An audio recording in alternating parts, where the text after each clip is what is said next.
Hi guys, welcome to Eshwar ఇంటి రుచులు. ఈరోజు పాయసం ఎలా చేయాలో చూద్దాము.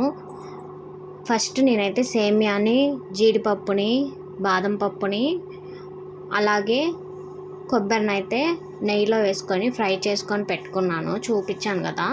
ఇప్పుడైతే ఒక గ్లాస్ వాటర్ అయితే బౌల్లో పోసుకొని నెక్స్ట్ 1/2 లీటర్ మిల్క్ అయితే ఆ వాటర్లో యాడ్ చేశాను.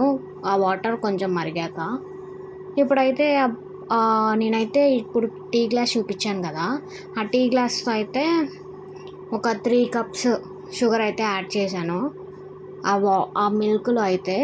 ఇప్పుడు అలాగే దాంతోపాటు యాలకులు కూడా కొంచెం పొడిలాగా చేసుకొని యాడ్ చేసేసాను. ఆ సేమియాలోనే అయితే వేసుకున్నాను. ఇప్పుడు ఆ సేమియాని అయితే నేను ఈ పాలైతే మరిగాక సేమియానైతే మిల్క్లో అయితే యాడ్ చేసేసాను, చూసారు కదా. అలా ఒక 3 మినిట్స్ 5 మినిట్స్ వరకు అట్లానే మరగనిచ్చి మనమైతే స్టవ్ ఆఫ్ చేసుకోవాలి. పైకి ఆయిల్ అయితే వస్తుంది, చూసారా. పైకి ఆయిల్ వచ్చినప్పుడు అయితే సేమియా అయిపోయినట్టే.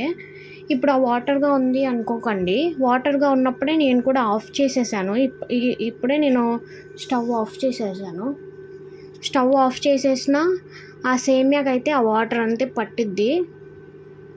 చూడండి, నేను స్టవ్ ఆఫ్ చేసినా కానీ సేమియాకైతే వాటర్ పట్టింది. సేమియా కొంచెం గట్టిగా అయిపోయింది, చూసారా. ఇలా ఉంటేనే బాగుంటుంది, చాలా టేస్టీగా అయితే ఉంటుంది. మీరు ట్రై చేయండి. ఈ వీడియో నచ్చితే మన ఛానల్ని లైక్ చేయండి, షేర్ చేయండి, సబ్స్క్రైబ్ చేయండి.